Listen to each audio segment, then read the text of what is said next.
어젯밤 북한이 현송을 삼전 관현악단 단장을 포함한 예술단 사전점검단 방남을 전격적으로 중지했는데요. 남북이 이와 관련한 후속 협의에 나설 것으로 보입니다. 취재기자 연결해 보겠습니다. 이종원 기자.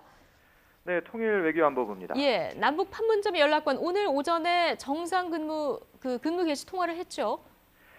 네, 그렇습니다. 이 주말인 오늘도 판문점 연락 채널이 정상 가동되고 있습니다.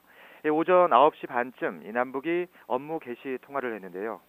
이 북측의 방남 일정 중지 의도를 정확히 알 수는 없어서 속단할 수는 없지만 북측이 이르면 오늘쯤 일정 중지 이유를 밝힐 가능성이 있습니다. 이와 관련해 통일부 당국자는 오늘 판문점 연락관이 정상 근무하는 만큼 관련 사항을 확인할 예정이라고 밝혔습니다. 이 당국자는 북측이 어제 방남 계획을 중단할 것 같다는 조짐은 전혀 없었다면서도 북측이 중지라는 표현을 쓴 점을 미뤄 일정이 다시 잡힐 것으로 본다고 덧붙였습니다. 지난 9일 남북 고위급 회담을 시작으로 평창 동계올림픽과 관련한 남북의 일정이 차질을 빚은 건 이번이 처음입니다. 예. 자, 북한이 이처럼 갑작스럽게 일정을 중단한 의도는 어떤 건지는 파악이 됐습니까?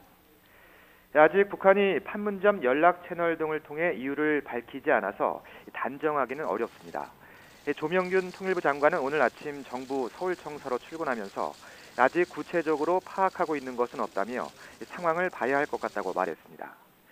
다만 현 정부 들어 북측 인사의 첫 방남이어서 남측의 관심이 큰 데 대해 북측이 부담을 느꼈을 것이라는 관측이 나오고 있습니다. 특히 북측이 남측 언론에 노출되기를 원하지 않았지만 내외신 언론에 엄청난 관심이 쏠릴 것으로 예상하고 연기한 것 아니냐는 겁니다. 무엇보다 단장인 현송월과 관련해 김정은의 옛 애인이라는 확인되지 않은 설이 계속 제기되는 점도 영향을 미쳤을 가능성이 있습니다. 물론 북한 내부적으로 실무적인 준비가 덜 될 가능성도 있는데요. 이와 함께 현재 우리 측 내부에서 한반도기를 사용한 개막식 남북 공동 입장과 여자 아이스하키 단일팀에 대한 부정적인 여론이 만만치 않은 점도 고려됐을 수도 있습니다. 또 북한 대남 선정용 매체인 우리 민족끼리가 우리 측에 대한 비난에 나서 주목되는데요. 강경화 외교부 장관이 캐나다 밴쿠버에서 열린 외교장관 회의에서 언급한 대화 제재 병행과 비핵화 목표 견지 등의 발언을 거론하며 민족적 자존심을 전혀 찾아볼 수 없는 망동이라고 비판했습니다.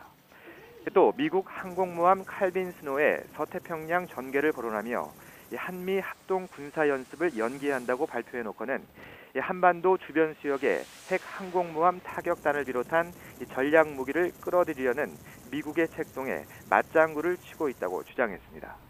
만약 북측이 정치적인 이유로 방남 계획 중단을 결정했다면 조국 평화통일위원회 성명 등을 통해 중단 배경을 발표할 수도 있습니다. 예. 자, 그런데 북한이 남북 대화 중에 변덕을 부린 게 이번이 처음은 아니지 않습니까? 네, 그렇습니다. 지난 2013년 9월 이산가족 상봉과 금강산 관광 재개 회담이 추진될 당시에도 비슷한 상황이 연출됐습니다. 북측은 이 회담 개최를 사흘 앞두고 일방적으로 회담을 무기한 연기한다고 발표한 적이 있습니다. 또 지난 2015년 5월에는 당시 반기문 유엔 사무총장의 방북을 허가했다가 하루 전에 취소하기도 했고요. 2007년에는 남북한 14 공동선언문에 베이징 올림픽 공동 응원단을 구성하기로 해놓고 일방적으로 파기한 사례도 있습니다. 지금까지 통일외교안보부에서 YTN 이종원입니다.